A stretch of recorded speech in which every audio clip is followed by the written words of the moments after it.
শেখ হাসিনার পদত্যাগপত্র জমা না দিতে পারলে সেনাবাহিনীর উপর নিষেধাজ্ঞা। শেখ হাসিনার পদত্যাগপত্র দেখাতে না পারলে জাতিসংঘ থেকে শর্ত আরোপের সাথে সাথে অন্তর্বর্তীকালীন সরকারকে বাতিল বলে গণ্য করা হবে। তখন সেনাপ্রধান ক্ষমতা গ্রহণ করে শেখ হাসিনাকে দেশে ফেরত এনে সাংবিধানিক নিয়মে ক্ষমতা বুঝিয়ে দেবেন, এমন দাবিতে ভরপুর সামাজিক যোগাযোগ মাধ্যম। তাহলে কি সত্যি ভাগ্য খুলছে আওয়ামী লীগের? আবারও কি শেখ হাসিনা ক্ষমতা ফিরে পাচ্ছেন?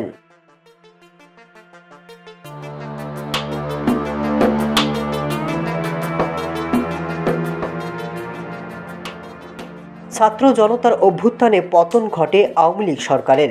শেখ হাসিনা পালিয়ে ভারতে আশ্রয় নিলেও নেতাকর্মীদের নির্দেশনা দিচ্ছেন আওয়ামী লীগের নেতারা, শুরু করেছে দৌড়ঝাঁপ।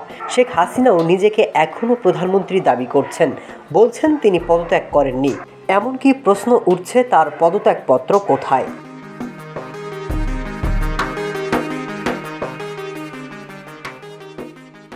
এরই মধ্যে সোশ্যাল মিডিয়াতে ভেসে বেড়াচ্ছে শেখ হাসিনার পদত্যাগপত্র না দেখাতে পারলে হাসিনাকে আবারও ক্ষমতা ফিরিয়ে দেওয়া হবে। আল জাজিরার বরাত দিয়ে এমন খবর প্রচার করা হচ্ছে। এমনকি অনেকে বলছে শেখ হাসিনার পদত্যাগ ইস্যুতে ভারত, চীন সহ বেশ কিছু রাষ্ট্র সরব হয়েছে। এমনকি জাতিসংঘে ইউনূসের ভূমিকা নিয়েও প্রশ্ন তুলছেন তারা।